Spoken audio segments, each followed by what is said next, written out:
On November 24, 1971, on a cold and cloudy afternoon, a man who called himself Dan Cooper walked into the Portland International Airport with a calmness that didn't match the storm he was about to unleash.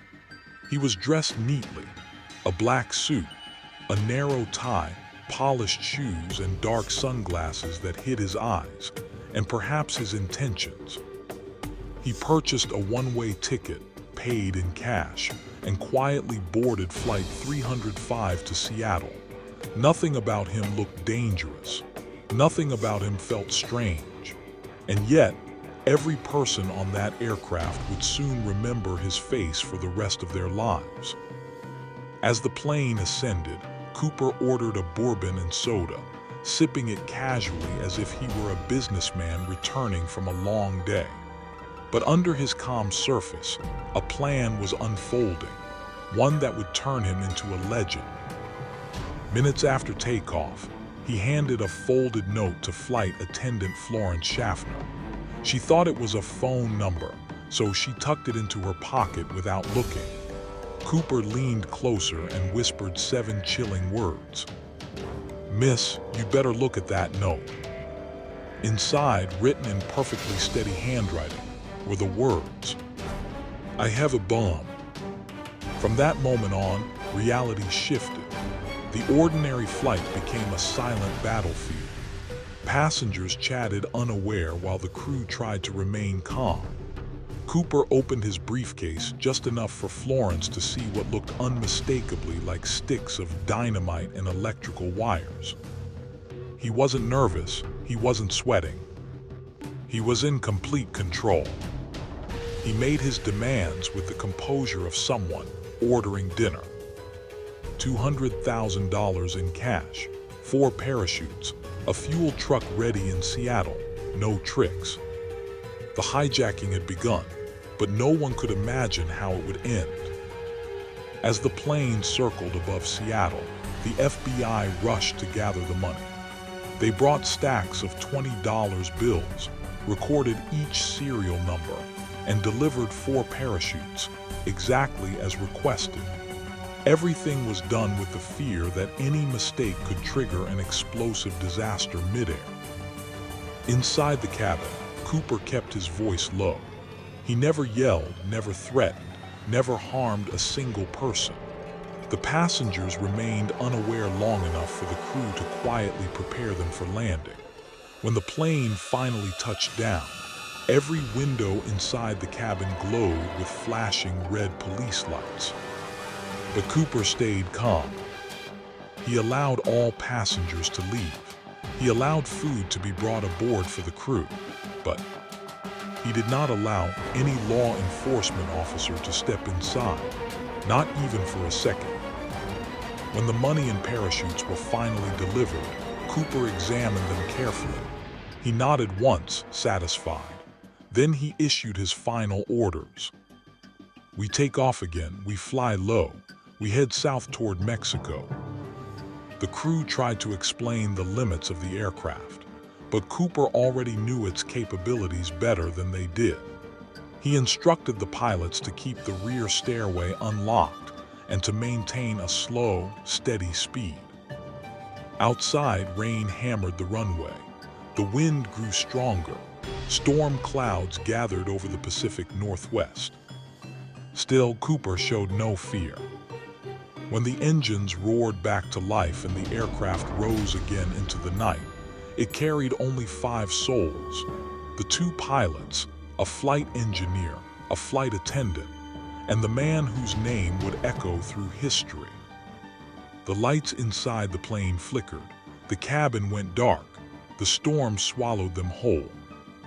And somewhere between the thunder and the beating of the rain, Cooper began preparing for his impossible escape. The plane flew low, just above the storm clouds, pushing through fierce winds. The pilots focused intensely on their instruments, while Cooper remained in the rear of the aircraft, tying the money bag to his body and securing one of the parachutes. At one point, he shouted a command through the intercom. "Lower the rear stairs."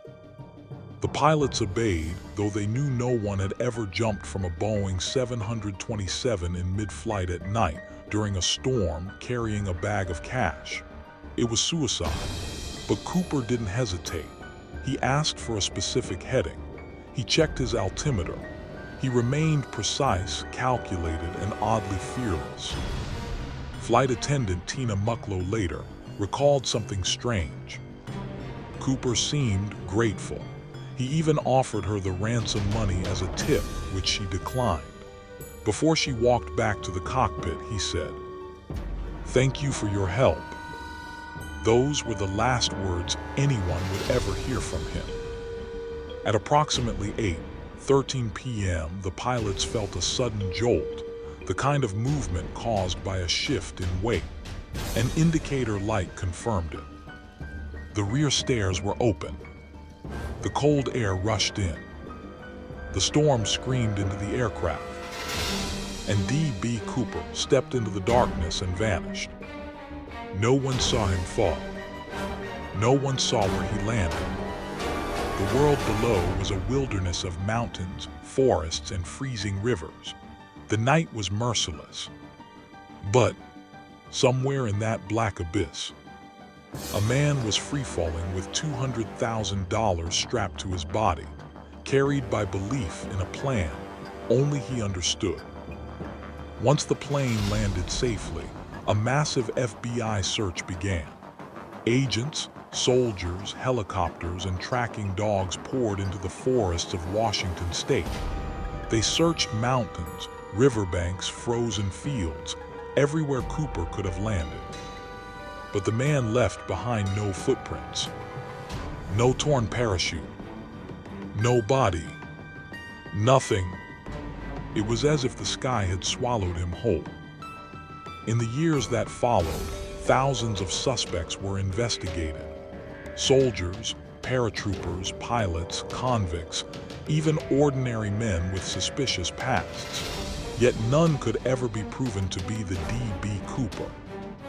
The only physical clue found was in 1980, when a young boy digging near the Columbia River uncovered a bundle of deteriorating $20 bills, part of Cooper's ransom money. But the discovery raised more questions than answers. Did Cooper drown in the river? Did he escape and blend into society? Did he spend his life quietly, watching the world chase a ghost? Or was this one of the greatest perfect crimes in American history? No one knows. What remains is a legend. A man who planned every detail, who stayed calm in the face of danger, who jumped into a violent storm, and then vanished midair without leaving a single trace. Today, over 50 years later, the mystery still haunts investigators, historians, and thrill seekers. D.B. Cooper became more than a criminal. He became an unsolved riddle, a symbol of the impossible, a myth carved into the night sky. And perhaps somewhere out there, the man who vanished midair lived the rest of his days with a secret the world was never meant to uncover. Did you like it? Like, comment, and subscribe to the channel so you don't miss more videos like this.